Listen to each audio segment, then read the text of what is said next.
Les preuves archéologiques démontrent déjà que tout ce qui a été écrit sur ce temple était faux. Elle était une mère, elle était une épouse, elle était une reine, elle était une déesse. Grâce à cette découverte, nous poursuivons nos recherches sur Cléopâtre. Pendant des décennies, les archéologues ont cherché le tombeau de Cléopâtre en vain. Ils ont mis au jour des temples et des chambres. Mais la reine elle-même restait introuvable. Cet échec s'est devenu l'une des plus grandes frustrations de l'archéologie, jusqu'à ce qu'une personne totalement étrangère à ce domaine s'attaque à ce mystère. Je ne me considère pas à 100% comme une archéologue, car ma formation initiale est celle et celle d'avocate pénaliste. J'ai donc choisi Cléopâtre comme exemple. Elle n'était ni historienne, ni archéologue. Avocate et pénaliste, elle traitait la disparition de Cléopâtre comme une affaire non résolue. En suivant un indice négligé par tous, elle découvrit un lieu insoupçonné par les experts, les ombres d'une cité antique. Pendant des décennies, les archéologues ont été convaincus que le tombeau de Cléopâtre se trouvait forcément quelque part dans l'ancienne Alexandrie. Cela semblait être la seule explication logique. Cléopâtre passa ses dernières années dans l'enceinte du palais royal, le long du port oriental. De nombreux chercheurs ont donc supposé qu'elle aurait été enterrée à proximité du cœur de sa vie et de son règne. Les cartes historiques corroborent cette hypothèse. Ils ont mis au jour le quartier du palais s'étendant le long du littoral, un lieu où les souverains rencontraient leurs conseillers, recevaient des visiteurs et gouvernaient le pays.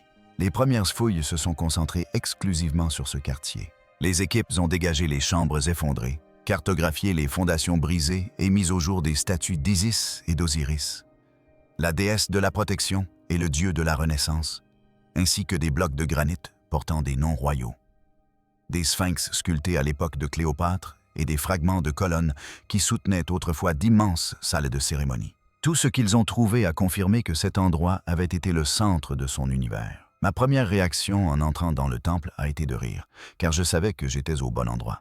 C'est là qu'elle a régné, négocié et vécu les dernières années de son règne. Pourtant, aucune de ces découvertes ne les a rapprochés de sa sépulture. Il n'y avait aucune pierre tombale. Il y avait des inscriptions nocturnes. Rien ne correspondait aux descriptions consignées par les prêtres de l'Antiquité. Les découvertes étaient impressionnantes, mais elles ne répondaient pas à la question que toutes les équipes de recherche espéraient résoudre. Où était Cléopâtre? Les archives romaines ont encore compliqué les recherches. Des auteurs antiques affirmaient que Cléopâtre et Marc-Antoine, le général romain devenu son plus proche allié et partenaire, étaient enterrés ensemble dans un mausolée à l'intérieur de la ville. Ces récits ont incité les archéologues à concentrer leurs recherches sur l'ancien quartier du palais. Des théories entières ont été élaborées à partir de cette seule description. Les chercheurs pensent que la structure a dû s'effondrer dans la mer après les séismes qui ont frappé la côte. Personne ne s'est jamais présenté sur les lieux avec une idée précise de ce qu'ils cherchaient. D'après certains témoignages, le tombeau aurait même été réduit en miettes lors du tsunami dévastateur de 365 après Jean-Chimosé. D'autres pensaient qu'il demeurait enfoui sous des couches de sédiments marins inaccessibles jusqu'alors. L'idée paraissait raisonnable, et les recherches se sont donc poursuivies au même endroit pendant des années. Mais un problème croissant se posait. Malgré le nombre de plongées effectuées et les progrès réalisés en matière d'équipement, personne ne trouvait la moindre trace du tombeau de Cléopâtre. Aucune inscription ne la mentionnait. Aucun sarcophage n'avait été découvert. Rien ne correspondait aux descriptions faites par les prêtres égyptiens de sa sépulture. Une frustration sourde gagna la communauté archéologique. Certains chercheurs ont admis que la ville ne détenait peut-être pas le secret. Quelques-uns ont commencé à poser une question presque dérangeante.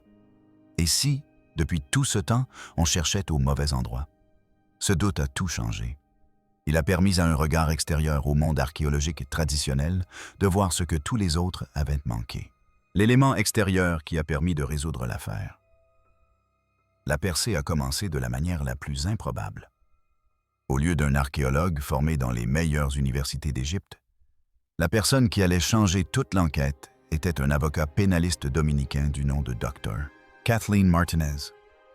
Elle n'avait aucune formation archéologique classique. Elle ne bénéficiait d'aucun soutien institutionnel majeur. Ce qu'elle possédait, C'était une obsession pour Cléopâtre qui avait envahi sa vie. Depuis 20 ans, je recherche la reine Cléopâtre. Je découvrirai le tombeau de la reine Cléopâtre. Elle lut tous les documents anciens qu'elle put trouver. Elle étudia les lettres de Cléopâtre, ses alliances, ses batailles, et même les rumeurs colportées par ses ennemis. D'après ses collègues, Martinez abordait les recherches comme une affaire judiciaire au point mort. Chaque allégation devait être vérifiée, chaque témoin interrogé, chaque incohérence examinée. Au fil de ses recherches, une contradiction la frappa de plein fouet et la troubla profondément. Les dirigeants romains haïssaient Cléopâtre et convoitaient sa dépouille comme trophée de victoire.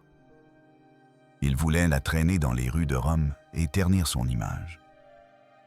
Alors pourquoi aurait-elle accepté d'être enterrée dans un lieu où les soldats romains pourraient facilement la retrouver?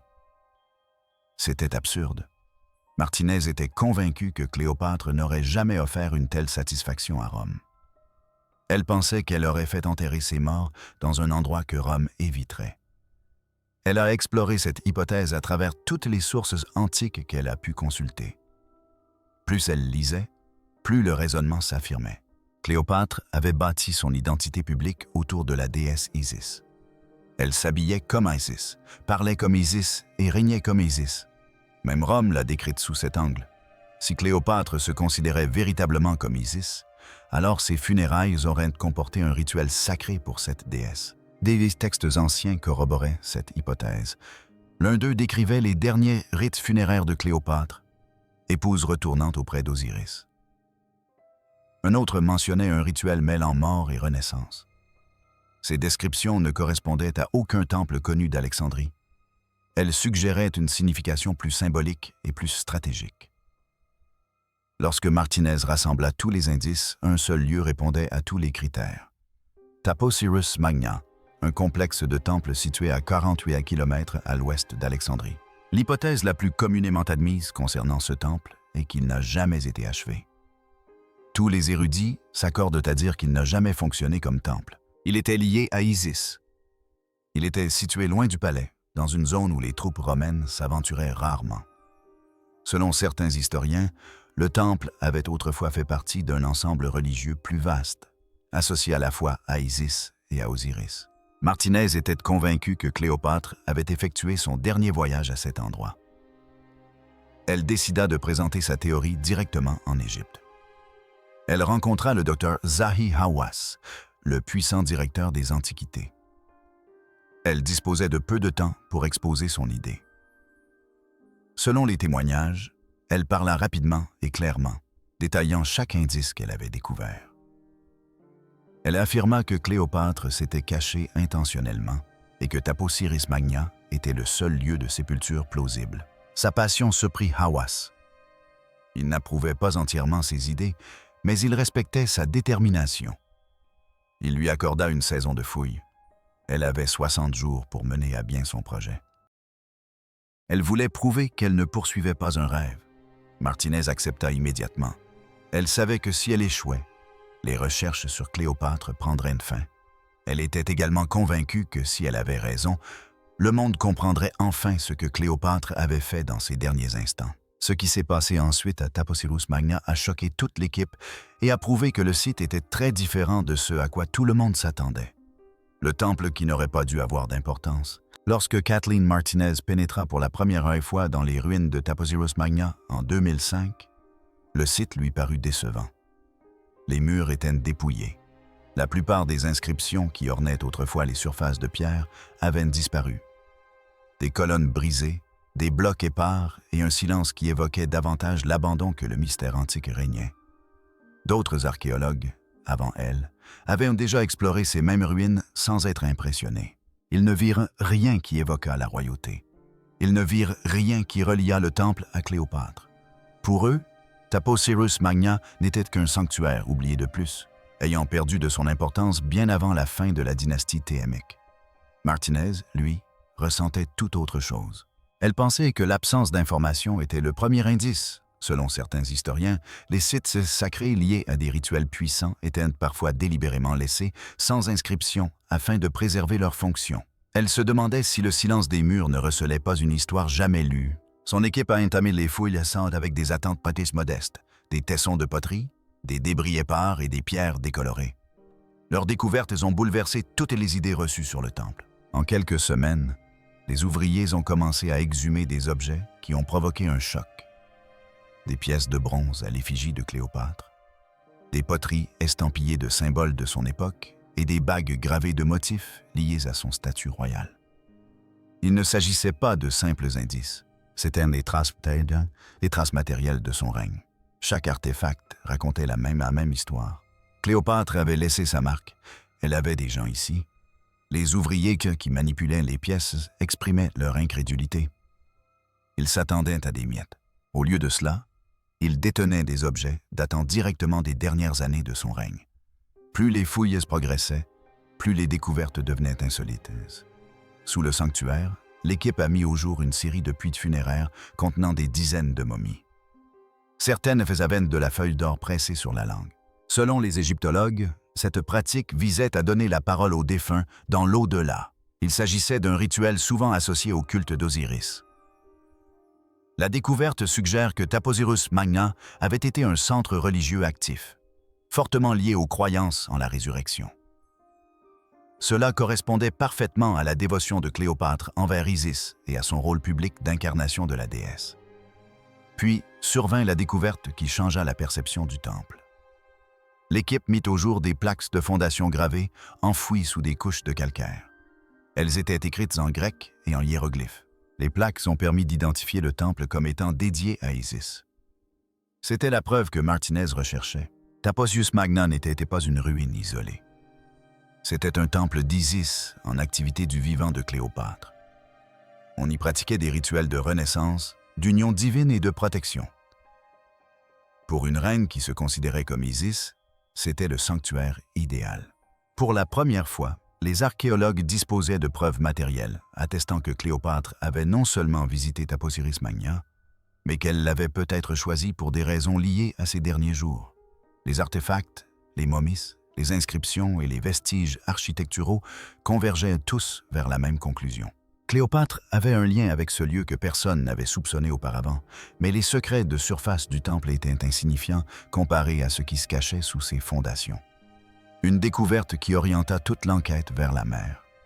Le tunnel impossible qui redessina la carte de l'Égypte. La percée inattendue a eu lieu en 2022. En dégageant les débris près du sanctuaire intérieur de Taposiris Magna, l'équipe de Martinez a heurté une couche de calcaire qui semblait creuse. Ils ont d'abord cru à l'effondrement d'une autre chambre.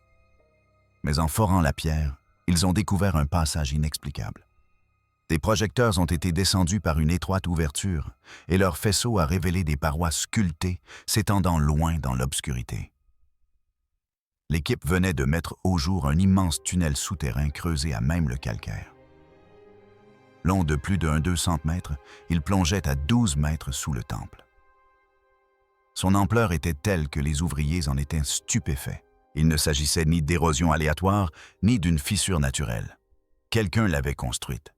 En pénétrant dans la partie exposée, le choc fut de plus en plus grand. Le tunnel était parfaitement rectiligne. Les parois étaient polies. Le plafond était incurvé en une ligne droite régulière et contrôlée. D'après les ingénieurs qui ont examiné la structure par la suite, le niveau de précision ne correspondait pas aux méthodes de construction ordinaires de l'époque de Cléopâtre. À mesure que l'équipe progressait, des indices commencèrent à apparaître. Ils découvrirent des fragments de poterie enfoncés dans les angles à la jonction du sol et du mur. Des traces de suie suggéraient l'utilisation de torches à l'intérieur du passage. L'analyse en laboratoire a permis de dater ces vestiges de la fin de la période ptolémique, soit les dernières années du règne de Cléopâtre. Il ne s'agissait pas d'un ajout ultérieur, ni d'une structure réutilisée à différentes époques. Elle appartenait à son univers. Certaines parties du tunnel étaient désormais remplies d'eau froide. Les ouvriers devaient progresser avec précaution, et pourtant, même les sections submergées portaient des traces de passage. Les parois de ces sections étaient plus lisses, comme si le frottement répété des vêtements ou des mains avait usé le calcaire. Cela laissait supposer que le tunnel menait peut-être de l'intérieur du temple vers un lieu situé au-delà, possiblement une chambre inférieure désormais inondée. L'orientation du tunnel renforçait encore cette hypothèse. Il pointait en ligne droite vers la mer Méditerranée. Lorsque l'équipe a cartographié le tracé du tunnel, une théorie a commencé à se dessiner. Certains archéologues pensaient qu'il pouvait s'agir d'un passage cérémoniel, reliant le temple d'Isis, situé sur la terre ferme, à un port d'englouti sous les flots. L'idée était stupéfiante.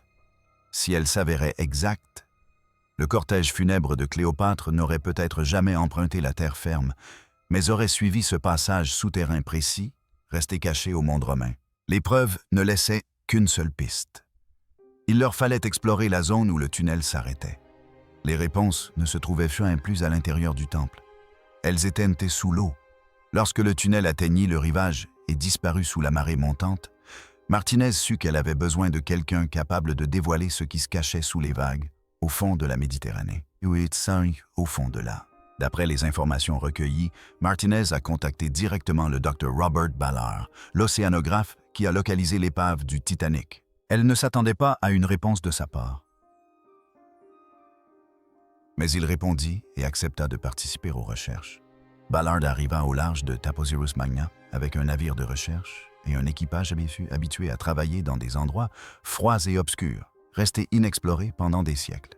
Ils mirent à l'eau un sonar multifaisceau et un radar à balayage latéral en Méditerranée. Les premières cartes obtenues étaient grossières. Puis, à une quinzaine de mètres de profondeur, les données s'affinèrent sur les écrans. Des formes géométriques commençant à apparaître. Des lignes droites, des angles droits et des motifs rectangulaires nets. Selon l'équipe d'exploration, il s'agissait des signatures indubitables de structures artificielles. Des équipes de plongeurs sont descendues pour confirmer les indications des relevés. Le fond marin était recouvert d'une épaisse couche de limon, mais une fois celle-ci dégagée par les plongeurs, les structures ont commencé à apparaître. Des piliers gisaient couchés sur le côté. De longues étendues de dalles de pierre polie émergeaient des sédiments. Des bases de colonnes se dressaient du sable, leur forme correspondant à des motifs de l'époque de Cléopâtre. Plusieurs pièces portaient encore de légères gravures sur leurs bords. La mer avait enfoui le complexe pendant des siècles. Pourtant, ce faisant, elle l'avait aussi préservé. Lorsque l'équipe de Ballard a superposé le plan du tunnel du temple aux données du fond marin, le résultat fut stupéfiant. Le tunnel de Taposiris Magna pointait en ligne droite vers un immense complexe rectangulaire au large. Son agencement formait un axe cérémoniel clair. Il partait du temple d'Isis sur la terre ferme et aboutissait à cette structure submergée. Les archéologues étudiant les images sonores ont identifié le complexe sous-marin comme isolé et de construction imposante. Sa position et ses proportions correspondaient aux descriptions des sanctuaires d'Osiris dans certains textes anciens. Certains chercheurs pensaient qu'il ne s'agissait pas d'un édifice portuaire anodin. Ils croyaient qu'il s'agissait d'un lieu sacré aquatique créé pour refléter le dieu des enfers. L'alignement entre le tunnel, le temple terrestre et cette structure sous-marine était parfait. Trop précis pour être ignoré.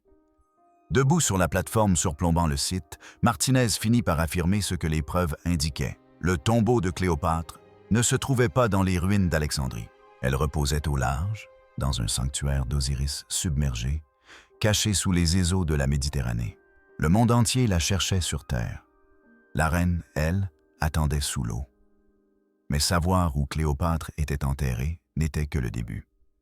Car ce qui fut découvert dans sa nécropole engloutie stupéfia même les experts. À l'intérieur du sanctuaire englouti, les premières plongées dans le sanctuaire englouti furent lentes et prudentes. La visibilité changeait à chaque mouvement et des nuages de limon s'élevaient au moindre contact. Malgré cela, les plongeurs comprirent qu'il ne s'agissait pas de ruines ordinaires.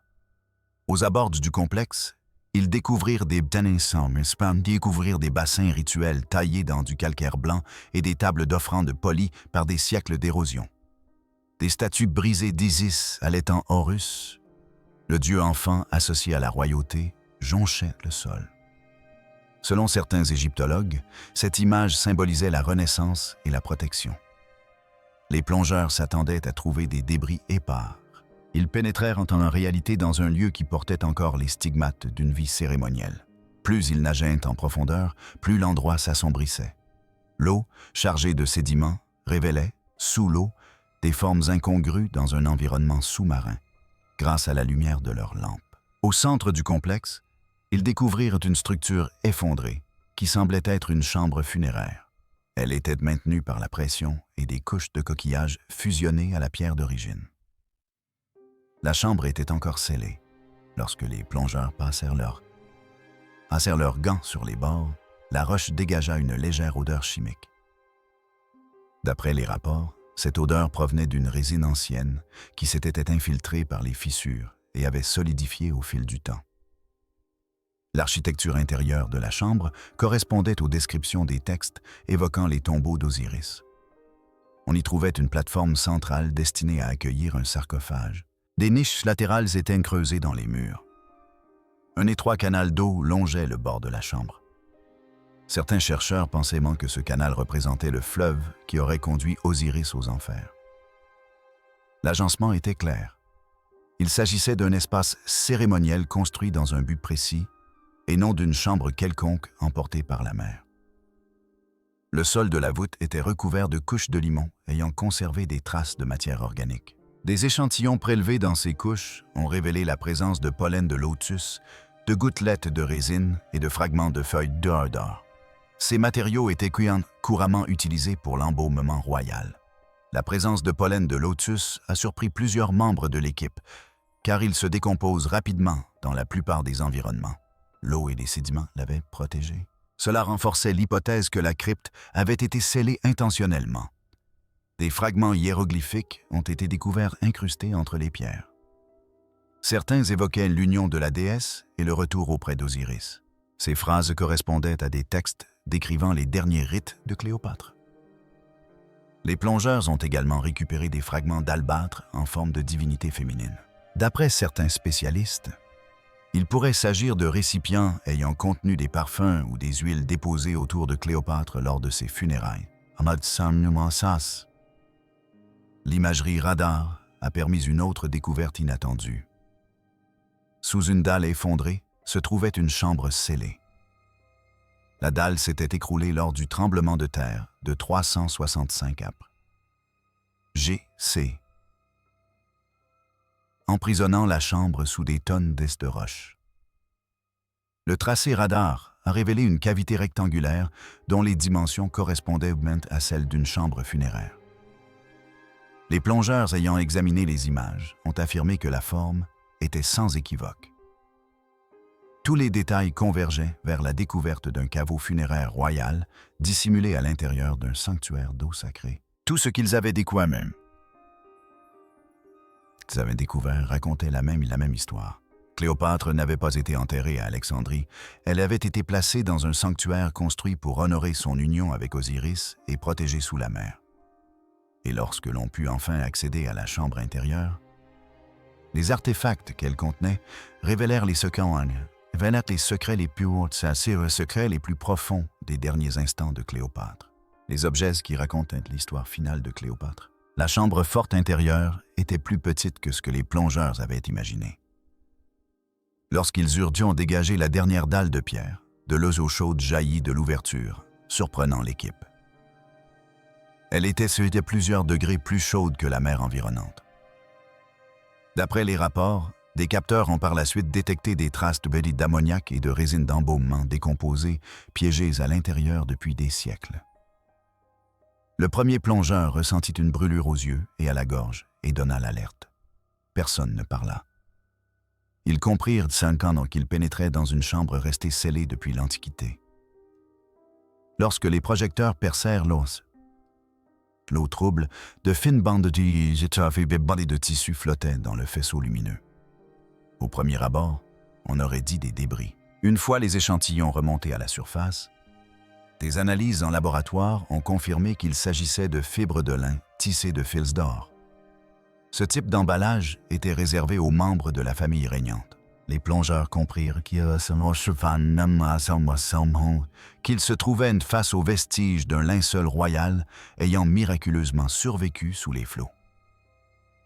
Près de la plateforme centrale, l'un d'eux aperçut un petit objet qui dépassait des décombres.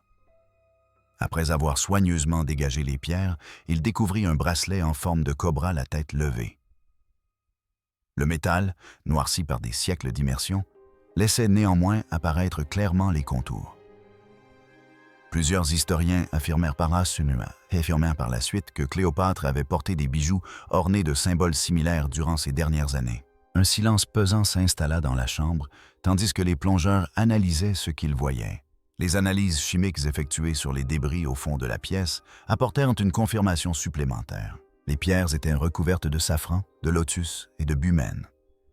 Ces ingrédients formaient un mélange d'embaumement rare, réservé aux sépultures de haut rang.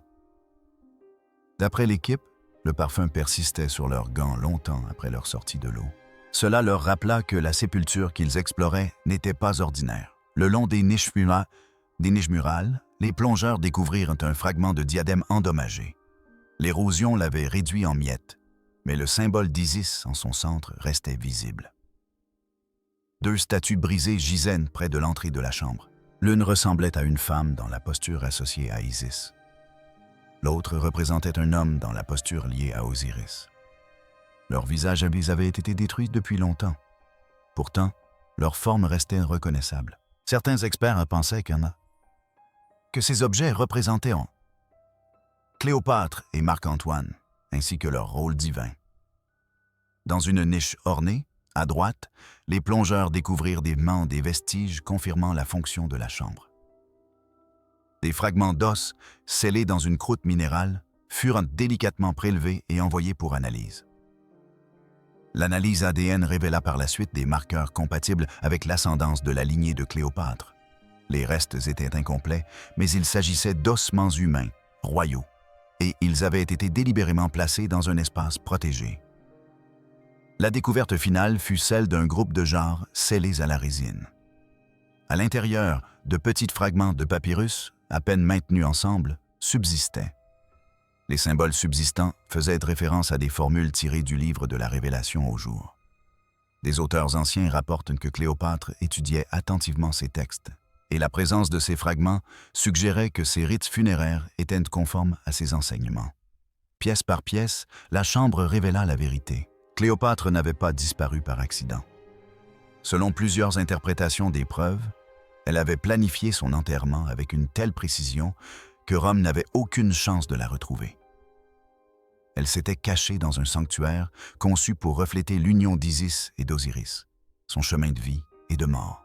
Les plongeurs remontèrent à la surface, partagés entre la peur et l'incrédulité. Ils savaient, mais qu'ils avaient pénétré dans un monde qui n'aurait jamais dû être dévoilé. Et lorsqu'ils refirent surfantément surface, ils emportèrent avec eux le dernier chapitre de l'histoire de Cléopâtre. Le tombeau sous-marin de Cléopâtre n'était pas un acte de désespoir, mais une stratégie. Elle avait créé une sépulture que Rome ne pourrait jamais lui voler. Le secret de ce sanctuaire la protégea pendant 201 ans et força l'histoire à se confronter à une vérité enfouie sous les flots. Cléopâtre avait déjoué l'Empire qui avait tenté de l'effacer. Et maintenant que sa chambre funéraire secrète a été mise au jour, les archéologues se posent une nouvelle question. Qu'a-t-elle enterré d'autre que le monde n'est pas encore prêt à découvrir? Partagez vos réflexions dans les commentaires.